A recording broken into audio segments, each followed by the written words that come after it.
வெற்றி எப்படி மாறும் நான் சொல்லி தட்டுமா? ஃபைன். ஒரு 10 பேர் 100 மீட்டர்ஸ் ரேஸ் ஓடுறாங்க. அந்த 10 பேரும் போய் அந்த கடைசியில லைனை தாண்டது தான் வெற்றின்னு நீங்க வெளியிருந்து பாக்குறவங்க, பிரைஸ் கொடுக்குறவங்க நினைப்பாங்க. அதுல ஒருத்தன் 10 பேர்ல ஒருத்தன் இருப்பான். அவன் ஏதாவது ஒரு கால் உடஞ்சிருக்கும், போலியோ அட்டாக் ஆயிருக்கும், அவன் அதுல இருந்து மீண்டு வந்திருப்பான். இந்த ரேஸ் ஓடனாவே எனக்கு வெற்றி தான் அப்படின்னு நினைப்பான். அவன் ஓடின உடனே அவன் ஜெயிச்சிருவான்.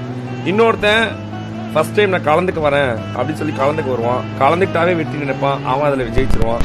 இன்னொருத்தன் பல நாள் பிராக்டிஸ் பண்ணிருப்பான், அவன் போய் ஃபுல்லா ஜெயிச்சிருவான், அவனும் ஜெயிச்சிருவான். அந்த ரேஸ்லயே பாத்தீங்கன்னா ஜெயிச்சது அபிஷியலா ஜெயிச்சது ஒருத்தனா இருப்பான், ஆனா மாறலி ஜெயிச்சது நிறைய பேர் ஜெயிச்சிருப்பாங்க. ஸோ ப்ரைஸ் கொடுக்குறவன் நம்ம ஏதாவது கொடுக்கணும் அப்படின்னு நினைச்சிட்டு ஸ்பான்சர் பண்ணுவான், அவனும் ஜெயிச்சிருவான். ஸோ அதனால